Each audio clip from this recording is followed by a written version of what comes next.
right? Hey there, Scott Dressor here from OCONUS the Contractor's Life. We're here in the Deming, Washington area at a real nice gravel pit, me and some friends, Mike, Mitch, and Garrett. We've been out here shooting for a while, and just a couple of basic tips here for shooting. A lot of guys ask me a lot of questions. How do I this and how do I that and what's best, this, that, and one thing another. So there's a lot of stuff we can cover and a lot of questions that could be answered. But first things first, guys, when it comes to shooting, there's really not a lot of magic. Most of it's science, but it just comes down to the basics. Doing it over and over and over, and well, you get the point, okay? You just gotta do it, just practice. So we start with dry fire practice, okay? And it's all about the presentation. Same thing with the weapon, okay? So you gotta be shown how to do this properly, and then you just practice it over and over, and, well, you know what I'm saying, okay? So whether it's the rifle or the shotguns that we have over there or the pistol, okay, everything's pretty much the same.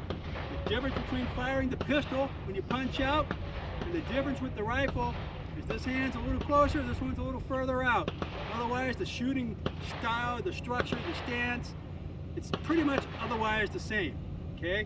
So if it's a rifle like this, an AR-15 family weapon, okay, I don't have my magazine holders. It's in my rig. I don't want to put it on. It's a hot day.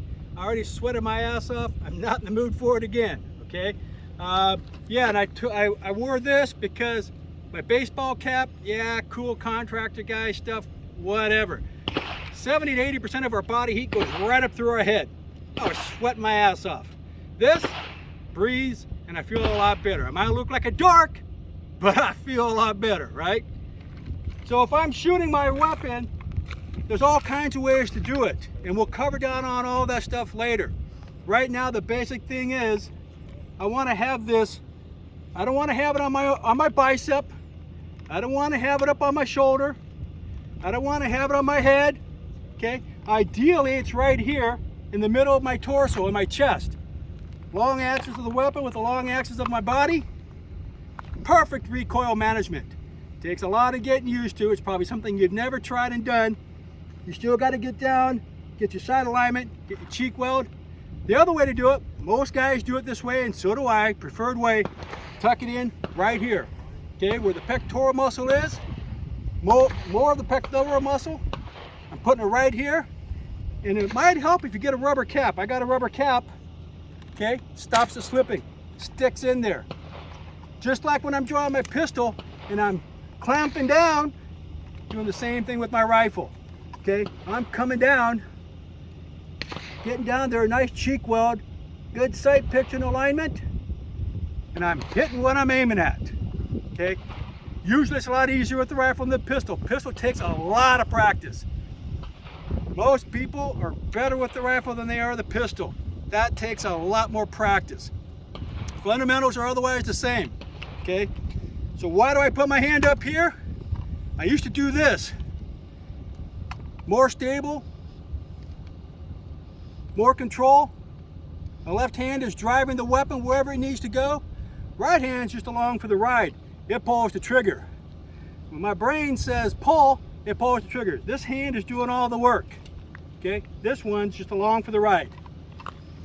Pistol, when I come out, doing the same thing, get my sight alignment, and I'm pulling the trigger. When you got the shot, go for it. Take the shot. Don't sit up there and wait for the perfect shot. Then you start wavering and going all over the place. You got the shot, take it, man. So how does this work? All right. Magazine in. There was already a round in there. Nothing wrong with that. This isn't combat, okay? So I'm gonna come up on my target. My safety switch is on. Safety switch is always on. If I'm not shooting, that safety switch is on. If I'm jaw jacking and screwing around, I also take the magazine out and I eject the round. Why not? Range safety, okay? We get back on the firing line, put that in there, put a round in there, make sure it's ready. I'll take this off safe as I come up. Going at my target, cheek weld, I missed it. Headshot. Headshot. Headshot. Headshot. Easy. Easy peasy, man. Okay? It's all about mastering the fundamentals, the basics. Stay focused on what you're doing. Sight alignment. We'll cover down on all this stuff later. Just wanted to give you a quick dope on that. If you got anything to say, if you want to hate on me, if you want to send me feedback, you know how to do it. info@OCONUSTCL.com. Again, Scott Dressor, representing OCONUS the Contractor's Life, Skagit PSS, and the Gamut Security Group. Here are some friends on a nice sunny Saturday. Remember, be careful what you wish for, folks. Stay safe, stay frosty, and until next time, keep it real.